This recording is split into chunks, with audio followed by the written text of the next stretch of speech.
juga diterima oleh Allah Subhanahu wa taala. Amin ya rabbal alamin. Jemaah Jumat yang berbahagia, baru saja kita menyelesaikan bulan Rabiul Awal, bulan yang kita sanjung di negeri kita ini.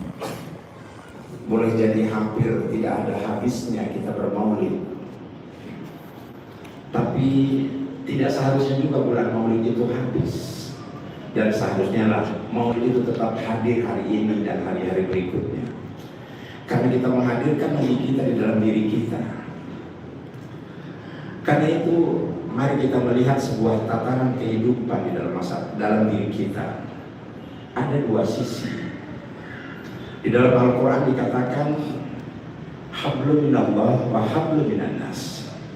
Kita tidak cukup hanya hablum minallah saja dan tidak cukup hanya hablum minannas, tapi Allah meminta kepada kita untuk melakukan adil di dalam kedua hal ini.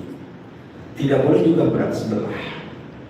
Begitu juga di dalam kehidupan yang lain, ada yang baik, ada yang buruk. Tapi sejenak di dalam mimbar ini saya mengingatkan kembali, coba kita mengkaji kembali bagaimana kita selalu menghafal hadis Nabi ketika kita diberikan pelajaran di waktu SD atau di TK. Bunyal Islam ala khamsin. Rukun Islam itu ada 5. Kita hafal semuanya dan kita sudah melakukan itu semuanya. Tapi yang harus kita lihat adalah apakah rukun Islam itu hanya hubungan kita dengan Allah saja? Apakah hubungan kita dengan Allah saja? Sedangkan rukun Islam itu tidak kita terapkan dalam kehidupan kita yang setiap hari berubah dari waktu ke waktu sesama hidup kita. Syariat Islam mengajarkan kita tidak hanya berat sebelah, tapi adil, baik hubungan dengan Allah maupun dengan hubungan dengan sesama manusia. Kita tidak dibenarkan juga untuk selalu di masjid tiap hari, kecuali pengurus masjid. Tapi kita juga harus keluar untuk mencari fantasi fil ard, mencari keberuntungan untuk menghidupkan kehidupan kita dan keluarga. Karena itu bagaimana kita memaknai rukun Islam ini? Apa itu rukun? Rukun adalah sesuatu yang harus wajib ada dalam kehidupan seorang Islam. Kalau itu tidak ada, maka gugurlah keislamannya. Rukun sholat ada 13, ada Al-Fatihah. Jika tidak dia membaca Al-Fatihah rukun itu, dia tidak sah sholatnya. Maka rukun ini harus kita maknai adalah sesuatu yang melekat pada diri kita. Tapi baik hubungan kita dengan Allah, juga hubungan kita sesama manusia. Bagaimana kita mengimplementasikan rukun Islam ini dalam kehidupan kita dengan manusia? Pertama, kita mengenal syahadat. Asyhadu an la ilaha illallah wa asyhadu anna Muhammadar Rasulullah. Ma makna syahadah?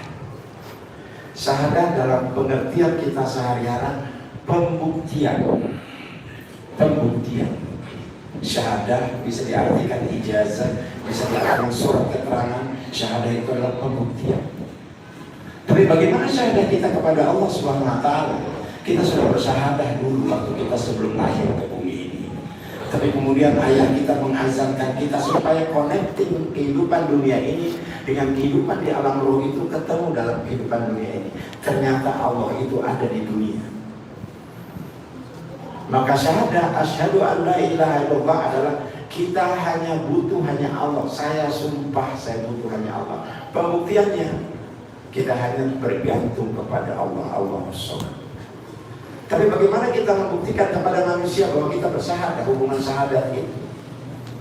Maka syahadah di dalam perhitungan kita dalam hubungan manusia harus ada pembuktian. Pembuktiannya apa? Hubungan kita sesama manusia, pembuktiannya yang hingga hari ini adalah surat. Idza tadayantum bidainin ila ajalin musamma faktubuh. Apabila engkau melakukan sebuah perjanjian, maka janjimu itu hendaklah kamu tulis dan disaksikan. Inilah kewajiban kita sebagai seorang muslim, maka kita wajib punya pembuktian. Jemaah yang terhormat, yang mulia, yang budiman, bukankah kita punya rumah harus punya surat tanah? Bukankah ketika kita punya motor, kita punya berkah ketika kita sekolah punya ijazah. Dan bila kita tidak memiliki punya bukti syahadah tadi, maka kita tidak dianggap sebagai orang yang memiliki kewenangan kompetensi untuk pemilikan itu. Maka dari itu, transaksi apapun yang dilakukan oleh kita sesama manusia, Islam mengajarkan wajib dengan tertulis. Apakah hutang dengan saudara, apa hutang dengan teman. Perbuatan bisa kita lakukan dengan ikhlas, tapi pembuktian harus kita bukti dengan tertulis. Maka dari itu kehidupan seorang muslim harus melakukan hal ini. Jangan sampai kita tidak memiliki lagi surat tanah. Jangan sampai kita tidak memiliki lagi surat nikah. Sidang Jumat yang berbahagia. Yang kedua, makna sholat. As-sholat dalam implementasi kehidupan kita adalah komunikasi. Bukankah ketika kita melakukan sholat kepada Allah, melakukan sholat 5 waktu, bukankah kita sedang berbicara dengan Allah? Kita sedang berbicara. Allah mendengar dan kita mengucapkannya. Sehingga dalam Al-Quran pun dikatakan, ketika engkau sholat, hendaklah engkau mengerti apa yang engkau ucapkan. Karena orang yang tidak mengerti apa yang dia ucapkan adalah orang mabuk. La taqrabus sholata wa antum sukara hatta ta'lamu ma taqul. Janganlah kamu melakukan hubunganmu dengan siapapun kalau lagi sedang mabuk, apalagi dengan Allah, sehingga kamu mengetahui apa yang engkau ucapkan. Maka ketika kita mengucapkan Allahu Akbar Al-Fatihah, setidaknya kita melakukan pengakuan kita di hadapan Allah bahwa kita paham apa yang kita ucapkan. Sehingga tidak mungkin ada orang melakukan sholat 23 rakaat tarawih 7 menit selesai. Karena itu bagaimana hubungan kita sesama manusia? As-sholah. Kesuksesan seorang dalam hidup adalah membangun silaturahim. Bukankah itu komunikasi? Bila kita tidak melakukan sebuah komunikasi dengan sesama kita, dengan anak dan istri atau teman-teman, kerabat, sahabat, dengan atasan kita, kita tidak akan mendapatkan penilaian terbaik. Maka betullah kata Rasulullah SAW, amalan yang paling utama di dalam kehidupan, baik hubungan dengan Allah, dengan manusia, adalah komunikasi. As-sholah. Itulah yang dinilai lebih. Apakah dia sholat? Apakah dia pernah menghubungi aku, kata Allah? Maka sesungguhnya itulah amalan yang paling utama bagi kehidupan manusia. Begitu juga seorang pedagang, dia akan melakukan hubungan as-sholahnya itu. Maka inilah sebuah implementasi dalam kehidupan manusia untuk kita terapkan menjadi kehidupan muslim yang kafah. Maka sudahlah kata Rasulullah SAW, celakalah orang yang memutuskan hubungannya apabila dia tidak berbicara dengan saudaranya melebihi dari 3 hari. Maka Allah akan menutup rezekinya, menutup. Maka dari itu kesuksesan kehidupan pada saat sekarang dalam implementasi kehidupan manusia adalah as-sholah, melakukan komunikasi sesama kita. Yang ketiga, az-zakah. Nama dan zakah. Kita sering memperhatikan zakat itu adalah membayar. Apakah Allah membutuhkan zakat kita kalau kita membayar? Tidak. Allah tidak butuh itu. Malahan kita diminta untuk menyerahkan kepada fakir miskin.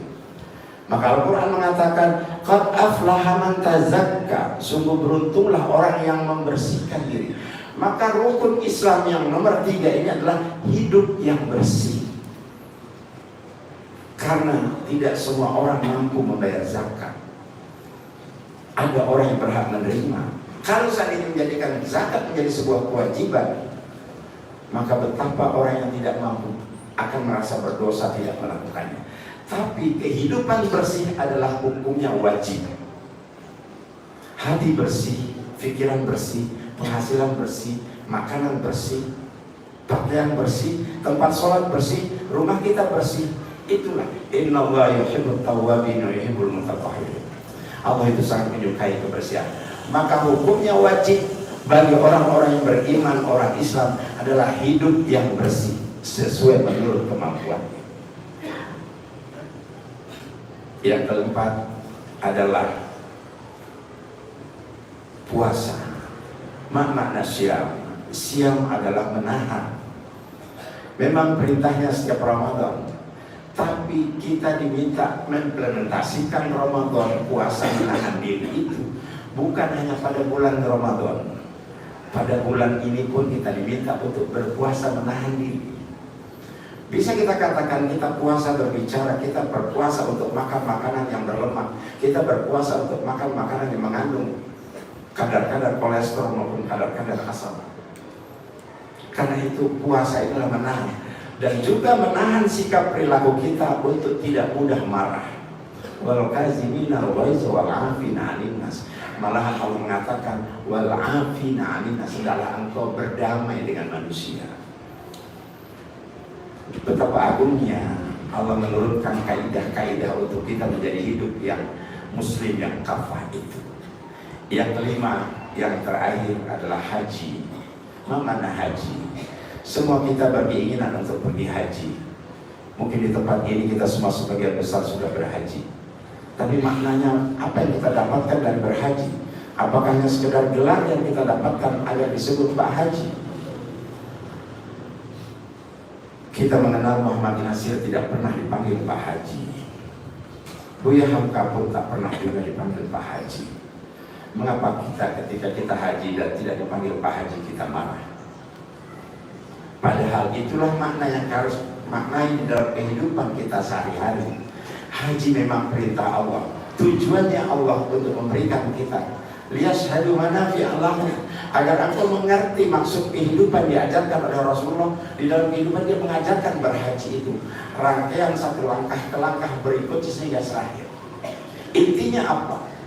Bahwa kehidupan ini, di dalam kehidupan kita sehari-hari, kita harus pandai untuk mengevaluasi diri kita. Orang yang sukses itu adalah orang yang selalu mengevaluasi diri mereka. Seorang pedagang dari pagi hingga sore dia evaluasi hasil dagangannya sore hari. Seorang pegawai dia bekerja dari pagi sampai siang sampai sore, dia evaluasi pekerjaannya pada sore hari. Apa yang kurang, apa yang lebih. Apakah kita sudah mengevaluasi diri kita setiap hari? Seorang sahabat saya, mantan Bupati Bandung, wafat di masjid hari Jumat. Wafat di masjid hari Jumat dan sedang sholat. Saya yakin inilah keinginan seluruh kita.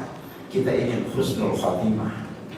Husnul khatimah yang terbaik memang di masjid, ketika sholat, ketika mengaji, ketika sujud. Dan di hari Jumat beliau datang ke tempat itu dan dia wafat. Setelah dimakamkan, para wartawan datang ke rumah bertemu dengan istri beliau.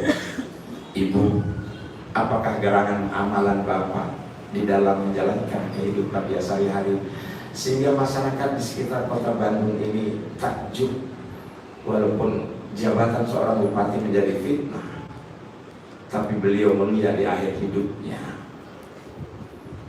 Istrinya mengatakan, Bapak itu bukan orang baik juga. Dia juga punya salah, tapi ketika dia akan tidur malam, dia duduk di sudut tempat tidurnya dan dia berdoa. Dan dia menangis, dia mengatakan, Ya Allah, apa yang aku lakukan dari pagi hingga sore ini, aku takut Engkau tidak ridho. Kalau ada yang baik, terimalah ya Allah. Kalau ada yang salah, maafkanlah ya Allah. Baik terhadap anakku, istriku, masyarakatku, dan negaraku. Itulah yang dilakukannya tiap hari. Nah, inilah yang dikatakan dalam Al-Quran. Faqultu astaghfiru rabbakum innahu kana ghaffara yursilis sama alaikum midrara.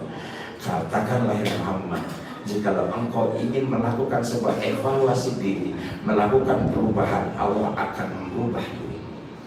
Nah, haji adalah sebuah agents of change, melakukan sebuah perubahan hidup kita untuk kepada kehidupan yang baru. Orang yang mengevaluasi dirinya, dia akan hidup hari besoknya lebih baik daripada hari ini.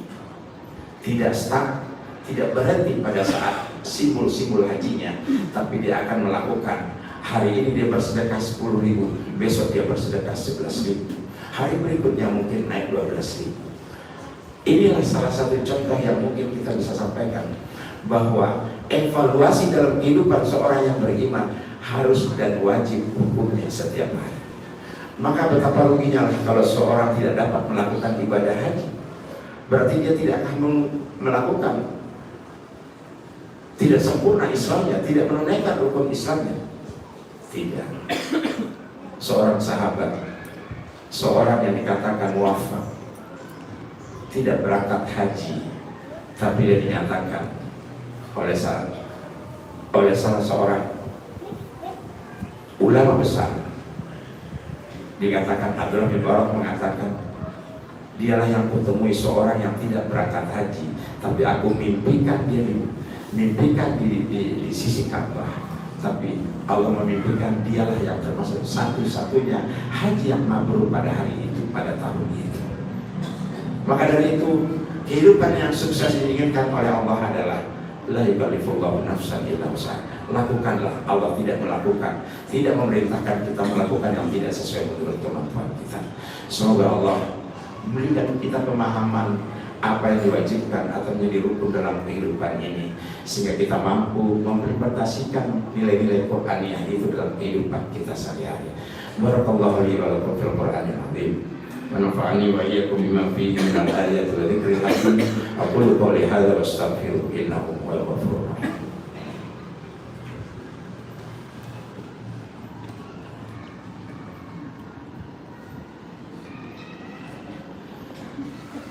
Alhamdulillahi rabbil alamin, hamdan na'imin, hamdan syakirin, hamdan yuwafi ni'amahu wa yukafi'u mazidah. Ya Rabbana lakal hamdu kama yanbaghi li jalalika al-karim wa li sultanik. Allahumma shalli ala Muhammad wa ala alihi wa sahbihi wa barik wa sallim ajma'in. Asyhadu an la ilaha illallah wa asyhadu anna Muhammadar Rasulullah. Allahumma shalli ala Muhammad wa ala ali Muhammad kama shallaita ala Ibrahim wa ala ali Ibrahim wa barik ala Muhammad wa ala ali Muhammad kama barakta ala Ibrahim wa ala ali Ibrahim fil alamin innaka Hamidum Majid. Jemaah Jumat yang berbahagia, sebelum kita tutup dengan kita berdoa kepada Allah Subhanahu wa taala, mari kita maknai rukun Islam adalah sesuatu yang harus kita lakukan. Tidak hanya melekat dalam hubungan kita dengan Allah, tapi hubungan kita sesama manusia. Lakukan relationship kita dengan manusia dengan pembuktian-pembuktian ada kekuatan hukumnya pada diri kita. Betapa banyak masyarakat kita kehilangan haknya karena tidak memiliki pembuktian itu. Negara telah memfasilitasi, silakan bikin sertifikat tanahnya, silakan pembuktiannya. Begitu juga jangan sampai terjadi penzoliman terhadap kaum wanita karena menikah tanpa ada pembuktian secara surat. Hak-hak mereka hilang dikarenakan kaum laki-laki. Kita kaum laki-laki adalah pelindung bagi mereka. Mereka adalah yang kita harapkan memberikan keturunan-keturunan soleh-soleh. Yang kedua adalah komunikasi harus intens. Tak pandai kita berkomunikasi dengan anak kita, maka anak kita akan gagal. Al-Quran mengajarkan setidaknya 6 cara kita berbicara sesama kita. Qaulan ma'rufah. Hendaklah kamu berbicara dengan orang yang engkau kenal. Jangan sembarang berbicara dengan orang yang tidak kau kenal. Kedua, qaulan sadidan. Kalau ngomong kata Allah, hendaklah ada dasarnya, ada hukumnya, ada berbicara, bukan hoax. Qaulan layyina, berlemah lembutlah engkau kepada siapapun. Rasulullah tidak pernah marah dengan umat. Dia selalu berlemah lembut kepada sahabat dan seluruh umatnya. Karena memang Rasulullah Al-Quran berjalan. Qaulan karimah, muliakan orang-orang yang diajak berbicara, muliakan mereka. Itulah cara-cara mereka yang sementara kita mengatakan bukan orang Islam yang mempraktekkan praktek dalam Al-Quran ini. Justru sering kita rasakan adalah orang non-Muslim yang mempraktekkan cara-cara Islam ini. Maka dari itu mari kita kembali kepada Al-Quran. Mari kita baca kembali Al-Quran kita. mana yang tidak kita pahami, mari kita gali bersama-sama untuk saling watawasau bil haq watawasau bis sabr. Berikutnya adalah kaulan baligho. Hendaklah ketika kita mau menyampaikan sesuatu itu, sampaikan dan berita itu benar-benar sampai. Inilah pesan-pesan Al-Quran kepada kita, bahwa mungkin ada kata-kata kasar yang harus diucapkan dalam sebuah pembicaraan. Tidak ada kata-kata marah yang harus disampaikan. Quran begitu indahnya menyampaikan kepada kita.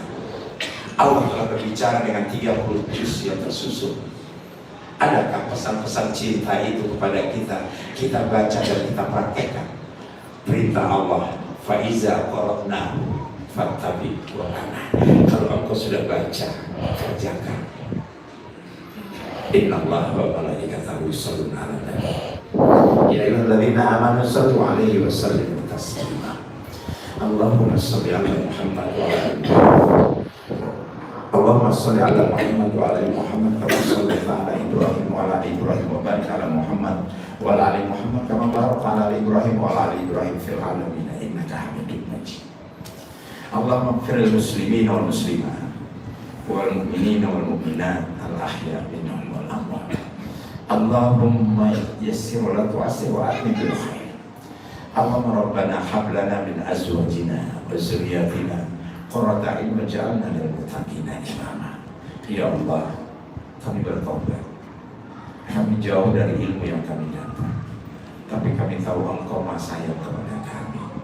Maka dari itu ya Allah ya Rabbana, damaikan hati kami setiap hari, agar kami memperoleh rahmat dan kasih sayang-Mu. Ya Allah, jadikan jamaah kami di semuanya adalah orang-orang yang memberikan kebaikan kepada siapapun, dan menjadikan masjid ini mulia sebagaimana Engkau muliakan kepada hamba-hamba-Mu yang soleh dan soleha. Ya Allah, berangkatkan mereka yang belum sempat berangkat berhaji, berkunjung ke Baitullah-Mu, dan berikan mereka rezeki yang cukup. Damaikan mereka semua dengan keluarga dan anak-anak mereka. Rabbana atina fid dunya hasanah wa fil akhirati hasanah wa qina adzabannar. Ibadallah, innallaha ya'muru bil 'adli wal ihsan wa ita'i dzil qurba wa yanha 'anil fahsya'i wal munkari wal baghi ya'idukum la'allakum tadhakkarun wa ladzikrullahi akbar. Aqimis shalah.